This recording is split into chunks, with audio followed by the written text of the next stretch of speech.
Eu quero compartilhar com você Mateus capítulo 9, um texto da Bíblia, precioso.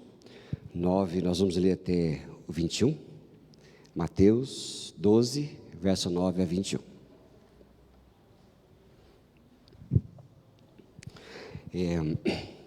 Olha que palavra abençoada que consta na história para a nossa edificação e para aquilo que Jesus deseja nos ensinar, né? Então fala assim: partindo dali, Jesus chegou à sinagoga dos judeus, e estava ali um homem que tinha uma das mãos mirrada. E eles, para o acusarem, o interrogaram, dizendo: é lícito curar nos sábados? Então Jesus disse: qual dentre vós será aquele que, tendo uma ovelha, se num sábado ela cair numa cova, não lançará a mão e a levantará?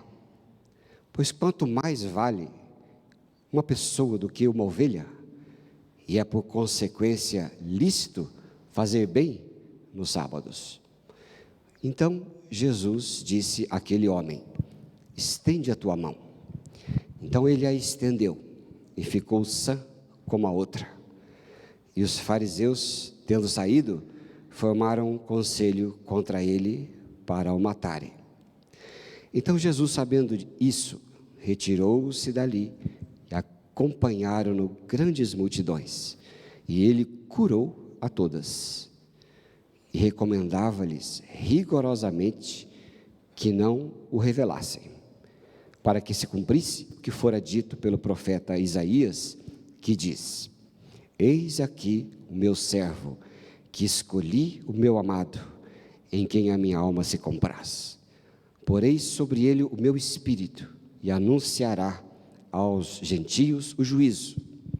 Não contenderá, nem clamará, nem alguém ouvirá pelas ruas a sua voz.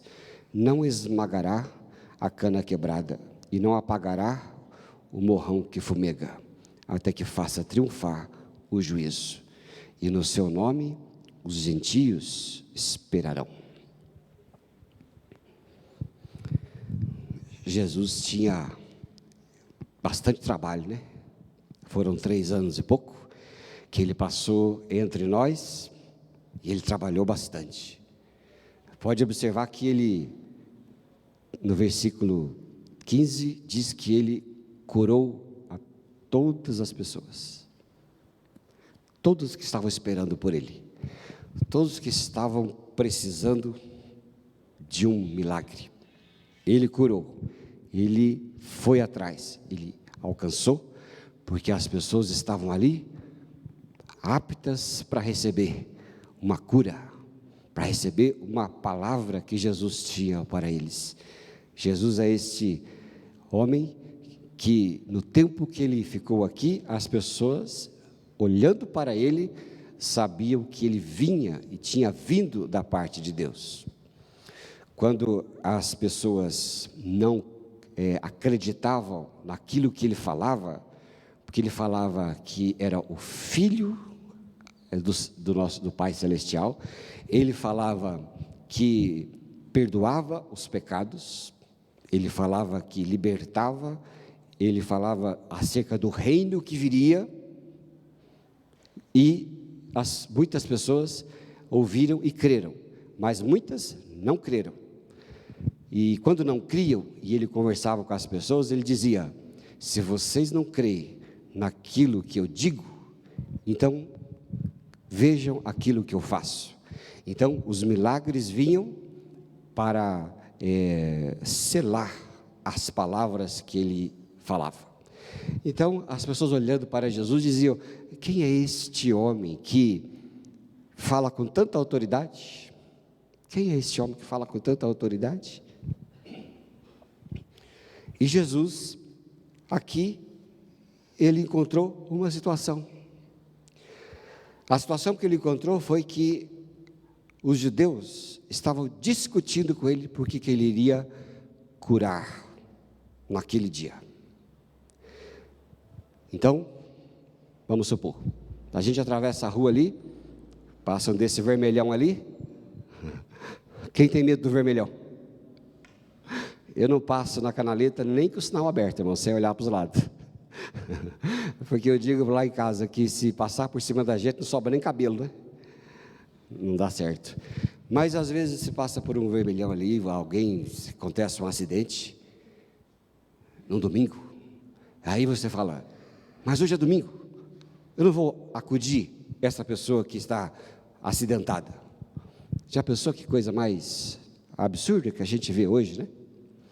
Como é que a gente faz? É lógico, vamos acudir a pessoa que está ali, não importa que dia que seja, não importa se é domingo, sexta-feira, se é Páscoa, se é Natal, se é o que quer que seja, nós vamos acudir a pessoa. Jesus estava falando isso para aquele pessoal. É lógico que na situação deles, eles estavam debaixo de uma lei, e a gente não entende, né? Pela nossa cultura, para nós é absurdo, para eles não era um absurdo, porque eles estavam debaixo de uma lei pesada. Mesmo assim, Jesus veio para mostrar que ele estava acima da lei, e a obra de Deus era acima da lei. A lei foi feita para as pessoas, e não as pessoas foram feitas para a lei. Os religiosos daquele tempo, eles invertiam a ordem da vida, né? Eles matavam as pessoas com as escrituras nas mãos, e não era isso que Jesus veio dizer e deixar claro que não era isso que Deus vinha fazer, porque Jesus era a imagem do Deus invisível. Se antes ninguém compreendia a Deus o Pai, ele veio para ser a imagem do Deus o Pai, para que todos o conhecessem e soubessem quem era ele. E ele veio ali, então, naquele tempo, encontrou uma briga dos judeus, dizendo que ele não poderia curar naquele sábado. Eram aqueles religiosos que Jesus veio desconstruir a mente deles. Jesus veio desconstruir o que eles pensavam, para que eles pudessem pensar conforme ele veio mostrar que Deus pensava, conforme aquilo que Jesus via fazer. É a lei da vida e não a lei da morte.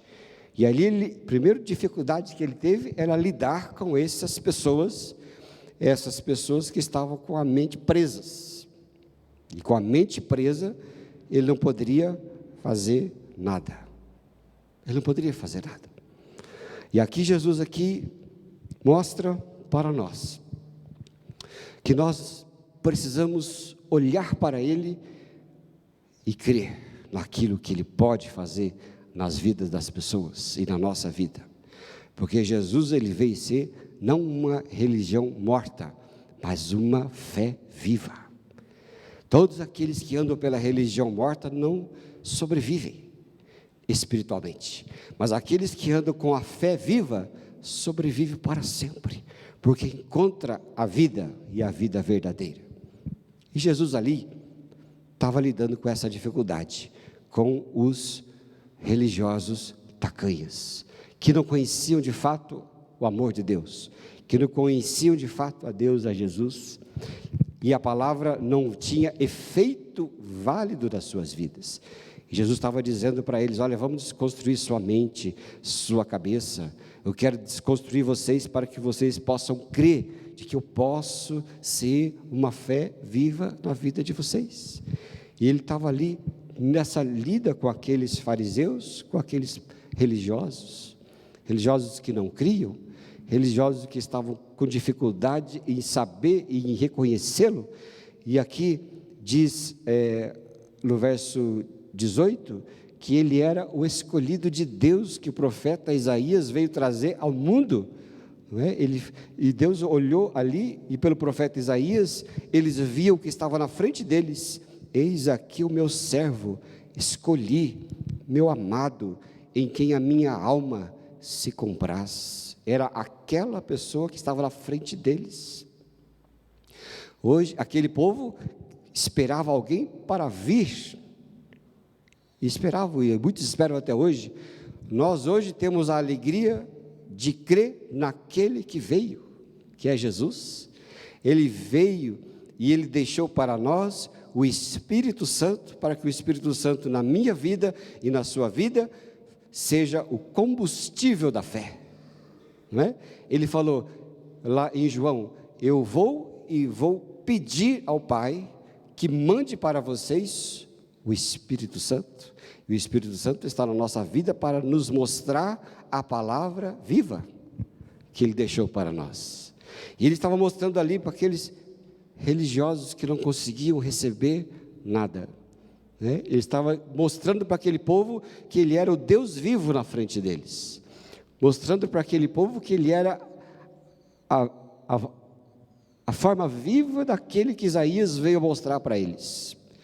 Ele estava mostrando para aquele povo e queria que aquele povo crescesse. Mas muitos religiosos não creram e não recebiam nada dele. A gente precisa, em nossas vidas, não permitir que a nossa fé, a nossa religiosidade se transforme em algo morto, em algo que não funcione, em algo que não faz mais sentido para nós, não é? Em algo que não mais nos dê prazer da vida, porque Jesus, Ele veio ser para nós o prazer da vida. Tudo que nós fazemos, que nós somos, as escolhas que temos ao longo de nós, são escolhas que podem se transformar em escolhas vivas por causa de Jesus em nossas vidas. E se Jesus não estiver nas nossas vidas, todas as escolhas, elas perdem o sentido, né? O sentido completo. Eles não funcionam. Se você quer uma profissão, se você luta pela profissão, eu conheço gente que quer e estuda, né, para concurso, e estudam bastante, e anos a fio, e depois que conseguem aquilo que desejam, aquilo se transforma em algo que já perdeu o sentido, e a pessoa fica depressiva de novo. Por quê? Não tem o combustível, não tem o Espírito Santo, não tem Jesus na vida, né? Quantos querem tantas realizações, querem a casa dos sonhos? Quando conquistam a casa dos sonhos, aquilo se transforma em tédio. Por quê? Não tem o sentido da vida, perde o sentido. Quantos querem um carro novo? Depois que conquistam o carro novo, uma semana depois, aquilo só se transformou em dor de cabeça, principalmente se for financiado, né? Principalmente se for financiado, mas se transforma em uma grande dor de cabeça, porque perdeu o sentido da vida. Mas o sentido está na fé viva, que só o Senhor Jesus pode dar para nós. Que todas as realizações, elas não são um fim em si mesmas, mas elas são parte de uma caminhada, de uma vida verdadeira, que não tem fim, que é a vida com Ele, que é o combustível dEle em minha vida e em sua vida, que não são capazes as coisas perecíveis deste mundo de nos tornar pessoas vazias. E Jesus queria mostrar isso para aqueles religiosos, porque os religiosos, eles estavam na miséria, religiosos estavam sem ter, o prazer deles era brigar pela religião, né? Eu fui sexta-feira, ouvi um amigo meu, que é pastor agora lá na Inglaterra, e ele estava dizendo que lá na Inglaterra não existe mais a fé viva, e ele tem como missão, né, como missão que Deus colocou no coração dele, na vida dele, levar um pouco da vivacidade da fé, onde ele está, e ele vai ser pastor lá na Escócia, em Glasgow, lá na Escócia. O pastor Luiz Fernando, ele estava ali no Cristo Rei sexta-feira, eu estava compartilhando aquilo, e ele estava dizendo que lá na Inglaterra só tem 2 tipos de religião: a religião ateu e a religião política. Aí você fala: por quê? Pastor, a religião ateu é um pleonasmo, né? É uma coisa que não existe, mas não é. Não é não, você pensa que é? Os ateus transformam o ateísmo em uma religião. A religião do combate, a religião do que não serve para nada, a religião de que tem outras coisas para se ver, para se viver, transforma a religião. É a religião ateísta. Ou os políticos, quem não é ateu é político, agora é só a política, não tem mais outra coisa. E ali então se transforma numa nação de gente depressiva, porque os expedientes humanos não são capazes de nos dar vida. os expedientes humanos só nos levam à depressão, porque eles têm um fim em si mesmo. Um dia, eu, conversando com um professor, onde eu fui pastor há um tempo, e de repente ele era crente, mas depois virou nada, e o prazer dele era tirar a fé dos alunos. Aí eu disse para ele: é legal, você está tirando a fé dos alunos, mas você está colocando o que no lugar? Nada, conhecimento, isso aqui. Que conhecimento, cara? Se você tira alguma coisa da pessoa, o que você coloca no lugar? Tudo que as pessoas colocam no lugar, fora Jesus, não dão em nada, porque as pessoas se vê depois falidas de novo, porque o expediente humano não funciona, é na alma, e a alma se acaba, e aqueles religiosos estavam assim, secos, e a religião deles era combater Jesus em prol de uma lei morta, e eles estavam na miséria. E nós não podemos ser religiosos que ficam na miséria, não é mesmo? Nós precisamos ser crentes na fé viva em Jesus Cristo, porque a gente não pode deixar com que conhecimento, com que lei, com que as coisas venham tirar a nossa fé e nos deixar secos, né?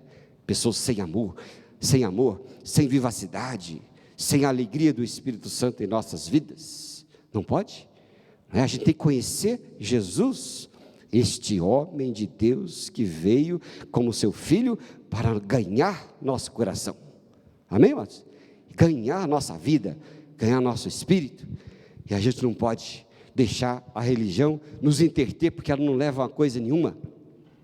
Quantos religiosos a gente conhece que não tem prazer na vida? Quantos religiosos a gente conhece que nunca conheceram Jesus de verdade, né? Quantos religiosos a gente conhece na vida que você fala que vai orar, ele não crê mais na oração?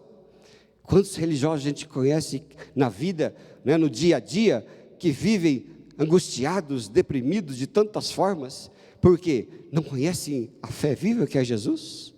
Não tem nada contra quem está deprimido, acho que tem que procurar ajuda, médica, tem que procurar ajuda psicológica, tem que procurar ajuda psicanalítica, tem que procurar ajuda de toda forma, que pode, mas aquilo não pode se tornar algo permanente, porque Jesus é a solução permanente para nós, e quando Ele entra na nossa vida, ninguém pode tirar, não é verdade? Ninguém pode tirar. Eu fico tão triste quando vejo crentes de cultura, né? Muitos desses de nós, eu sei que muitos de vocês, mas queira Deus que não seja assim, que já cresceram na igreja, que já cresceram numa família, mas depois, nunca conheceram Jesus de verdade. E pior ainda, tem muitos crentes que ficam buscando, né, entretenimento para as suas almas, que pulam de igreja para igreja, buscando igreja A, B, C, igreja de parede preta, parede branca, igreja tradicional, igreja comunidade, igreja não sei do quê. Por quê? Para preencher suas almas e continuar a deixar os seus espíritos vazios, porque querem entretenimento para as suas almas. Só isso, não é verdade? Os discípulos creram e tinham uma fé viva em cavernas, em cemitérios, porque não tinham onde cultuar, não tinha onde estar com liberdade, porque eram perseguidos. Pastor Paulo leu o livro Os Cristãos das Catatumbas, não foi, Pastor Paulo? Os crentes das Catatumbas, por quê? Porque o cemitério era o único lugar que os cristãos encontravam paz para crer e falar: Jesus é o Senhor. Era só ali, e não precisavam de entretenimento, não tinha 1/3 da música linda que nós temos aqui nesta igreja, mas eram crentes fiéis, firmes, eram crentes poderosos, que mudaram e transformaram o mundo, sem nenhum entretenimento, mas só com o Espírito Santo na vida deles, não é verdade? E ali Jesus estava dizendo para eles, e ali, nesse contexto, é muito interessante que Jesus encontrou um contexto de miséria religiosa, mas por incrível que pareça, ele encontrou também uma pessoa na miséria. Ele encontrou ali, diz no verso 10, que estava ali um homem que tinha uma das mãos mirradas, e eles, para o acusarem, interrogaram: é lícito curar nos sábados? Ali tinha um homem com a mão mirrada, né? Não sei qual mão que ele tinha, mas você sabe o que é uma mão mirrada, né? É uma mão que, infelizmente, por algum problema da vida, por algum problema que aconteceu geneticamente ou acidentalmente, acontece que as pessoas, elas ficam com as mãos, não podem se mexer, não estende a mão para nada, né? Elas ficam ali naquela situação difícil, e aquela situação difícil, Jesus simbolizou e ligou com a situação de miséria dos religiosos, porque aquela pessoa também não podia estender as mãos para receber bênçãos. Gostei da música, as minhas mãos quero levantar e em louvor te adorar, né? Que coisa boa estender as mãos, né, irmãos? Coisa boa estender as mãos, né? Vamos fazer exercício? Ergue bem alto suas duas mãos, ergue, todo mundo, quero ver ninguém de mão abaixo, senão eu vou chamar pelo nome, e vai vir aqui na frente recitar o salmo. Oh, que lindo, vamos Sueli, vamos Andressa, Dalva, olha que gostoso, pode baixar. As minhas mãos para receber bênção de Deus, porque as mãos recebem, não é, queridos? Qual a primeira coisa que você faz para receber bênção? Você leva as mãos, né? Você pega, você recebe, né? Você quer. Eu estava com a mão adormecida, não é? Estava vendo dificuldade que estava a mão adormecida. Eu estava dirigindo e ao longo dos meses eu dizia, mas não é possível, o que está acontecendo? Será que é a posição do volante? E a mão adormecida e quando dirigia algum tempo, ou quando acordava pela manhã, a mão estava grande, né? Eu falei assim, mas que coisa ruim, eu ficava assim, nossa, a mão. Aí descobri que estava o nervo apertado e estava perdendo o movimento, o sentido, sensibilidade dos dedos. Aí eu fui lá, o sujeito fez um furo no pulso, né? E alargou os nervos, agora a mão está de novo, ó que beleza, ó. Adoro minha mão. Ai, que gostoso. Vocês não sabem, só quando tem um defeito para você dar valor naquilo que tem, né? Só quando você perde alguma coisa, você dá valor naquilo que tem. Mas se você tem o tempo todo, não dá valor. Os religiosos eram assim, eles acham que tinha. Eles acham que tinha. Olha, irmã, toda pessoa que se diz evangélica, ele tem que conhecer o inferno para valorizar o céu. Quando eu vejo essas pessoas aí, pula, eu vejo, meu Deus, não conhece o inferno, porque se conhecer o inferno, vai saber e dar valor no céu, não é? No céu, o céu é importante, o céu é bom, né? Fui lá visitar lá a Fernanda e o Rafa, olha que gostoso, né? Crente novo, né? Tudo está bom, né? Tudo é gostoso, tudo é maravilhoso, a igreja é maravilhosa, os irmãos maravilhosos, toda coisa boa, né? Mas pega um crente velho, não presta isso, não presta aquilo, não presta aquilo outro, não sei o que, não funciona, não sei o que, não funciona. Tem um amigo que dizia, crente velho vira demônio. É verdade, crente, não é crente velho, religioso de muito tempo vira demônio, porque já começa a ter os tiques do demônio, né? Mas quando você conhece o inferno, que nem eu, às vezes as pessoas me acham estranho, esquisito por umas coisas que eu falo, que eu faço. Mas sabe por quê, irmão? Porque Deus me converteu com 18 anos, e eu conheci o inferno do egoísmo, o inferno da insatisfação, o inferno de viver sem Deus, o inferno da solidão. O inferno fez parte da minha vida e eu não tinha nada, eu não conhecia Jesus, não tinha nem Bíblia na minha casa, mas um dia alguém disse de Jesus para mim, e eu conheci o céu. Ah, como eu sou feliz, não é? Então eu não tenho os tiques de crente lá, como a minha esposa, por exemplo, ela tem os tiques de crente, porque ela cresceu lá, né? Cresceu lá com os pais, a mãe, né? A mãe pegava os 5 filhos, ia lá em Carapicuíba, ia lá para o Barueri, lá andava, pegava 2 trens para levar para a igreja, né? E foi, mas graças a Deus ela teve uma experiência com Jesus depois, e é a bênção de Deus, não é? Está lá firme. Mas a gente tem que conhecer o inferno para dar valor no céu. E Jesus estava mostrando isso para aquele povo, os religiosos, os fariseus. Vocês não conhecem a vida verdadeira. Vocês estão num ambiente de miséria. E aqui ele mostrou alguém, um homem que estava também num ambiente de miséria, porque não conseguia receber, estender as mãos. Mas olha, verso 13. Põe aí, Laricinha, para nós, verso 13, querido. Verso 12. Capítulo 12, verso 13, Jesus olhou para aquele homem, e vamos ler junto? Então, disse aquele homem, estende a sua mão, e ele a estendeu, e ficou sã como a outra. Já pensou?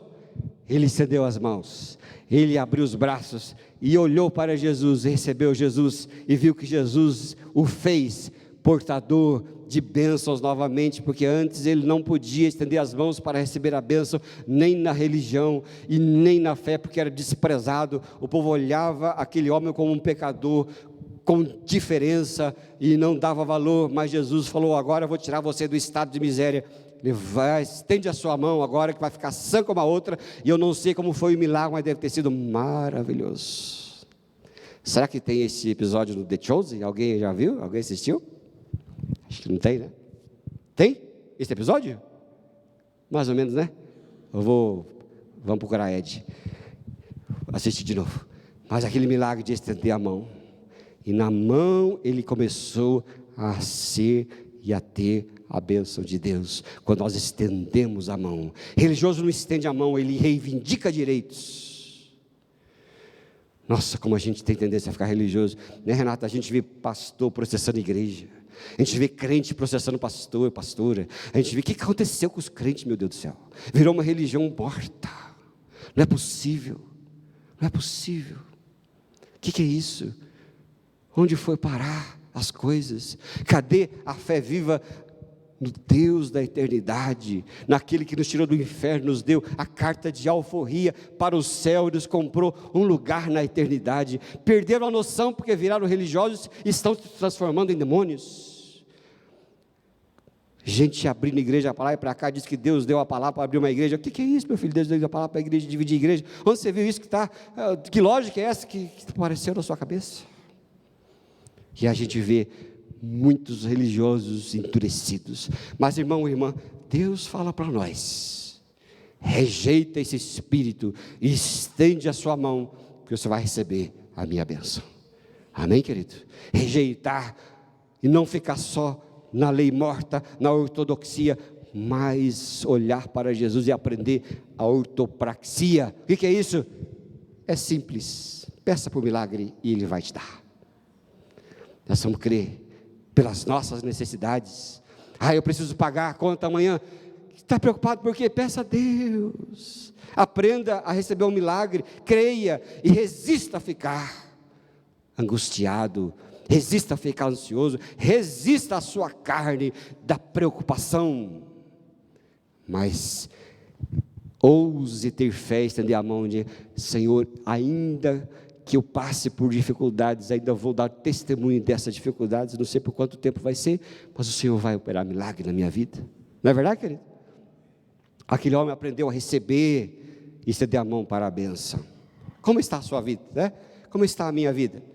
Você está na posição de abençoado?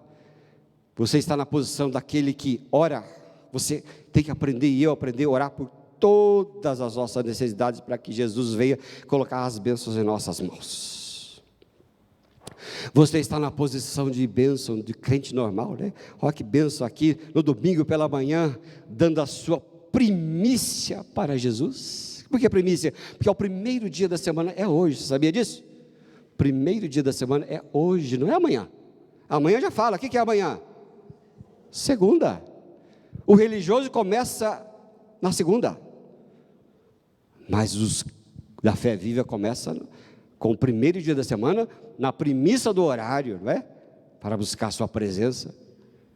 Você está na posição, né? Aquele homem estava na posição, e Jesus fala aqui para nós: olha, eu quero ler com você o Salmo 1, como que ele mostra para nós receber as bênçãos. Salmo 1, diz assim, olha, quem já decorou o Salmo 1?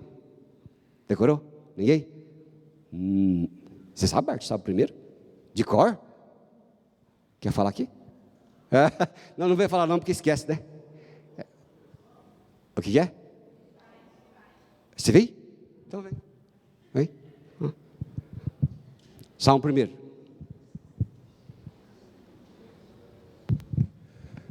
Bem-aventurado é o homem que não anda segundo o conselho dos ímpios, que não se detém no caminho dos pecadores e nem se assenta à roda dos escarnecedores.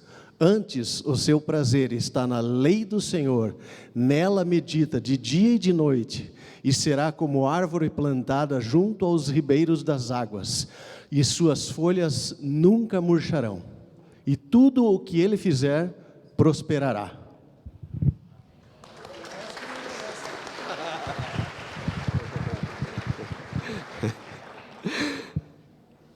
O resto não interessa, né?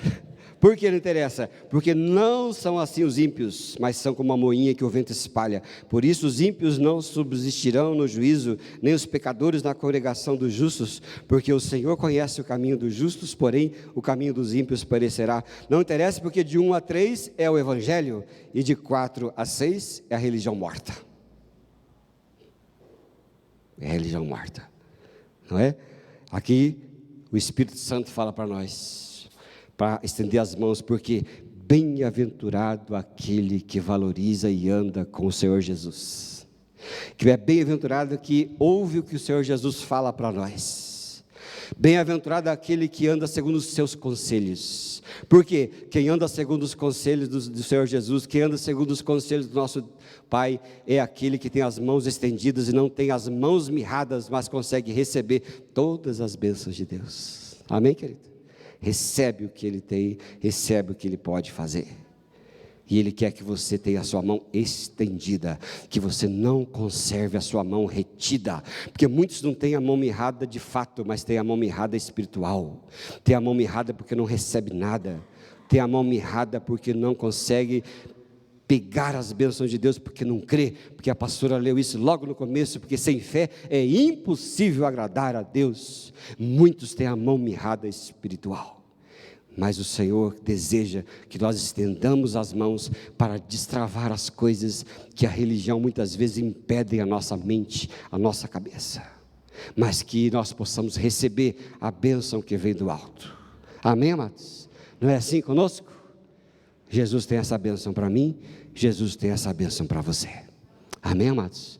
Eu queria orar com você nesta manhã, e vou orar para você, meu irmão, minha irmã, que você sente e percebe que a sua mão está retida, que a sua mão está mirrada espiritualmente, que você luta e não sai do lugar, que muitas vezes a sua religiosidade, até a sua religiosidade, tem te impedido de receber a bênção do Pai, a bênção de Deus.